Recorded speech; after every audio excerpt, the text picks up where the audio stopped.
រឿងកូនក្អែកសនៅនាបឹងធំមួយដែលប្រជុំទៅដោយហ្វូងសត្វស្លាបគ្រប់ប្រភេទដែលកំពុងរស់នៅប្រព្រឹត្តទៅតាមដំណើរធម្មជាតិរបស់ខ្លួនជួនបានជួនក៏មិនបានគឺអាស្រ័យដោយការខិតខំប្រឹងប្រែងរៀងខ្លួននិយាយអំពីគ្រួសារមួយជាគ្រួសារដែលរស់នៅក្នុងសង្គមនៃសត្វស្លាបដូចគេឯងដែរគឺគ្រួសារក្អែកដែលមានសមាជិក4នាក់ក្នុងនោះមានមេបានិងកូនឈ្មោលមួយនិងកូនញីមួយក្នុងគ្រួសារមួយនេះគឺរស់ដោយប្រឹងប្រែងស្វែងរកចំណីគឺប្រលឹមចេញប្រលប់ចូលដោយគ្រួសារសត្វឯទៀតដែរដើម្បីពំនាំនៅចំណីមកបញ្ចុកកូនទាំងពីរដែលនៅតូចរងចាំនៅឯសម្បុកក្អែកជាមេបាប្រឹងប្រែងស្វែងរកចំណីទាំងនឿយហត់ដែលមានពេលខ្លះក៏ត្រូវហើរកិច្ចចេញពីការយាយីរបស់សត្វដទៃទៀតហើយពេលខ្លះក៏ត្រូវហើរកិច្ចពីការតាមប្រមាញ់របស់ព្រានតែក្អែកជាមេបាហ៊ានស៊ូជំនះផ្សងនឹងគ្រោះថ្នាក់ទាំងនោះដោយហេតុតែស្រឡាញ់កូនធ្វើយ៉ាងណាឲ្យតែបានចំណីមកឲ្យកូនក្អែកធ្វើយ៉ាងនេះតែរហូតមកលុះត្រាតែកូនទាំងពីរចម្រើនវ័យធំធាត់ពេញរូបពេញរាងប៉ុន្តែពេលដែលក្អែកជាកូនពេញវ័យហើយក៏ដោយក៏វាមិនចេះធ្វើអ្វីឡើយកុំថាឡើយទៅរកចំណីមកឲ្យមេបារបស់វាតែសូម្បីតែរកដើម្បីតែមាត់វាក៏វាមិនខ្វល់ផងផ្ទុយទៅវិញពួកវានេះចេះតែហាមិត្តចាំចំណីដែលមេបារបស់វារកបានតែប៉ុណ្ណោះថ្ងៃមួយមេបារបស់វានិយាយទៅកូនទាំងពីរថាណែកូនទាំងពីរឥឡូវនេះកូនធំអស់ហើយកូនត្រូវចេះហាត់រៀនរករៀនធ្វើទៅរក្សាជីវិតបានព្រោះបើមិនរកមិនធ្វើទេនោះភាពអត់ឃ្លានប្រកាសជាកើតមានដល់អ្នកដែលខ្ជិលនោះប្រកាសណាស់ម៉ែឪនៅអាចរកបានកូនចាំរស់រក្សាម៉ែឪចង់បើពេលដែលអស់ពីម៉ែឪទៅនោះតើកូនអាងអ្វីទៅកូនក្អែកទាំងពីរមិនបានយកពាក្យសម្ដីម៉ែឪមកដាក់ក្នុងចិត្តឡើយពេលដែលម៉ែឪចេញពីលំនៅបាត់ទៅកូនទាំងពីរក៏រៀបចំខ្លួនប្រាណចាញ់តាមក្រោយដែរតែមិនមែនចាញ់ទៅរកចំណីឡើយគឺចាញ់ទៅដើម្បីហោះហើរសប្បាយមានមិត្តភ័ក្តិគ្រប់ប្រភេទភ្លើតភ្លើនជាមួយនឹងវ័យរបស់ខ្លួនមួយថ្ងៃគិតតែពីសម្អិតសម្អាងមិនឲ្យស្លាប់និងរោមប្រឡាក់ធូលីដីឡើយដើម្បីបង្អួតគ្នាធ្វើរឹកដូចជាអស្ចារ្យណាស់និងមិនខ្វល់ខ្វាយពីការនឿយហត់របស់ម៉ែឪរបស់វាឡើយថ្ងៃមួយពេលដែលកូនក្អែកឈ្មោលកំពុងហោះហើរសប្បាយជាមួយនឹងបងភឿនរបស់វាក៏បានឃើញកុកសមួយហ្វូងដែលកំពុងតែហើរប្រដេញគ្នាយ៉ាងសប្បាយកូនក្អែកឈ្មោលនោះបានងាកមើលទៅហ្វូងកុកដោយចាប់អារម្មណ៍ខ្លាំងណាស់និងគិតថាចង់ធ្វើជាមិត្តជាមួយនឹងពួកគេក្រែងមានឱកាសបង្អួតរឹកចាចង់បង្ហាញពីយុវភាពរបស់ខ្លួនពេលត្រឡប់មករំនៅឋានវិញកូនក្អែកនោះបានសញ្ជឹងគិតថាធ្វើម៉េចដើម្បីទៅបង្អួតរឹកសេពគប់ជាមួយនឹងកុកទាំងនោះបានណោះក្អែកគិតតែម្នាក់ឯងថាតើត្រូវធ្វើយ៉ាងម៉េចទើបចូលទៅនៅជាមួយនឹងគេបានបើអញជាក្អែកដែលមានសម្បុរខ្មៅយ៉ាងនេះគិតយូរទៅក្អែកក៏បែកចេញជាគំនិតថ្មីមួយព្រឹកឡើង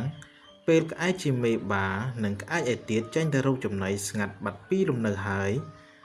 ក្អែកកំឡោះក៏ចុះទៅរនាលភក់ហើយដេកសំដិលថ្ងៃដើម្បីសម្ងួតស្លាប់និងភក់ដើម្បីឲ្យមើលទៅឃើញពណ៌សដូចកុកដែរស្ងួតស្លាប់ស្ងួតភក់ហើយក៏ប្រឹងហើរទាំងពិបាកទៅកាន់វងកុកដល់ហើយក៏ធ្វើរឹកបង្អួតខ្លួនចំពោះកុកហាក់ដូចជាខ្លួនឯងជាកុកពិតអញ្ចឹងតែវាមិនហ៊ានចាញ់ហាស្ដីអ្វីទេព្រោះខ្លាចគេដឹងរឿងពិតដូច្នេះក្អែកក៏គ្រាន់តែសម្ដែងរឹកពៀតែប៉ុណ្ណោះឃើញតាកុកមានការចាប់អារម្មណ៍ហើយវាក៏មានក្តីសង្ឃឹមនិងរីករាយណាស់ពេលត្រឡប់មកដល់ទីលំនៅវិញវាមិនហ៊ានលាងភក់ចេញទេឃើញបែបនោះក្អែកជាមេបាមានការភ្ញាក់ផ្អើលជាខ្លាំងហើយក៏បានសួរក្អែកជាកូនអំពីហេតុផលតែថាក្អែកជាកូនមិនចេញស្ដីអ្វីឡើយក្អែកជាមេបាក៏អាចដឹងអំពីនិស្ស័យភ្លើតភ្លើនរបស់ក្អែកជាកូនក្អែកជាមេបាបានដកដង្ហើមធំរួចហើយនិយាយយ៉ាងខ្លីថាកូនអើយយើងជាក្អែកទោះជាយ៉ាងណាសម្បុររបស់យើងគឺនៅតែខ្មៅដដែលនឹងក្អែកជាកូនមិនស្ដាប់ឡើយលុះស្អែកឡើង ក្អែកបានហើរសំដៅទៅកាន់ហ្វូងកុកពេលនោះគេនាំគ្នាហោះហើរប្រដេញគ្នាលេងយ៉ាងសប្បាយឯក្អែកក៏ចាស់តែសម្ដែងរឹកពៀដូចជាកុកអញ្ចឹងដែរស្រាប់តែពេលនោះកុកមួយក៏និយាយទៅកាន់ក្អែកនោះទាំងមិនដឹងថាជាក្អែកឡើយអេមើលទៅបងឯងមានរូបសម្រស់សង្ហាណាស់ពិតជាគួរឲ្យស្រឡាញ់មែនឮយ៉ាងនេះក្អែករីករាយណាស់កុកក៏សួរថាតើបងមានគូកំណានចិត្តហើយឬនៅក្អែកភ្លេចខ្លួនក៏បានហាមាត់ស្ដីឡើងតែសម្ដីនិងសម្លេងរបស់វាមិនមែនជាកុកនោះទេតែសម្ដីនិងសម្លេងគឺជាក្អែកសុទ្ធសាធឮបែបនោះ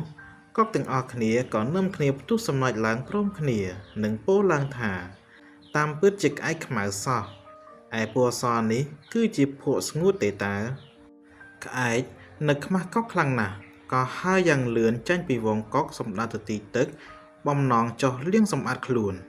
ក៏ហក់ចូលក្នុងទឹកដោយភ្លេចថាខ្លួនជាក្អែកគោកមិនចេះមុជទឹកពេលនោះក៏ឆ្លក់ទឹកមួយឆ្អែតតែជាសំណាងល្អវាក៏ខំស្រវាឡើងគោកបានតែហើរមិនទាន់រួចឡើយព្រោះថាស្លាប់នៅសើមខណៈដែលកំពុងតែដើរនៅលើដីចៃដន្យនិងជាឱកាសឡោដល់ព្រានកំពុងតែដើររកប្រមាញ់សត្វផងនោះមិនបង្អង់យូរទេព្រានបានទាញស្នាប្រហារភ្លាមជាសំណាងមួយដែរដែលគ្របស្នាស្ទុះទៅសំដៅមិនចំខ្លួនក្អែកតែវាបានសំដៅទៅបំបាក់ជើងទាំងពីររបស់ក្អែកភ័យណាស់ខំស្ទុះហើរទាំងឈឺចាប់កិច្ចពីព្រានលុះត្រាតែដល់ទីលំនៅវិញឯមេក្អែកមានក្តីផិតភ័យនិងអាណិតកូនជាខ្លាំងក្រៃពេកមេក្អែកម្នាយកចំណីបញ្ចុកកូនឯបាក្អែកស្ទុះទៅរកស្លឹកឈើជាថ្នាំមកព្យាបាលឲ្យកូនដោយមិនចេញស្ដីអ្វីទាំងអស់មិនទាន់អស់ហេតុភ័យអាសន្នត្រឹមនោះទេឯកូនម្នាក់ទៀតក៏បាត់មិនទាន់ឃើញត្រឡប់មកវិញដែរក្អែកជាមេបាព្រួយបារម្ភណាស់គឺទុកត្រួតលើទុកនៅយប់នោះស្រាប់តែមានពស់មួយក្បាលលូនវាឡើងមករកចំណីដល់សំបុកក្អែកហើយក៏ស្ទុះទៅខាំក្អែកជាមេបាក៏ស្ទុះចេញបាន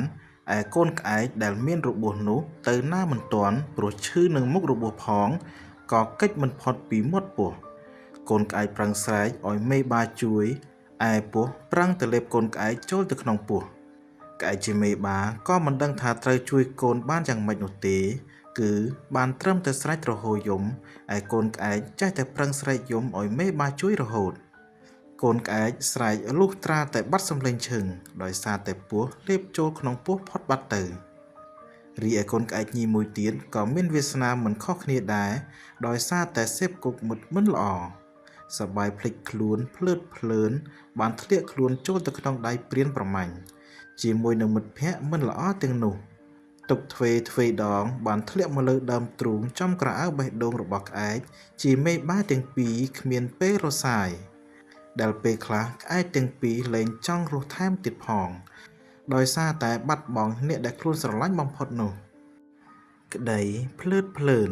តែនាំទុកដល់អ្នកនិងអ្នកដែលស្រឡាញ់អ្នកភាពភ្លើតភ្លើនវាជាឃាតករសម្រាប់អ្នកដែលភ្លេចគំនិតយុវវ័យភ្លើតភ្លើនតែងគិតថាភ្លើងត្រជាក់មុនពេលពួកគេរលាក់ភ្លើងនោះ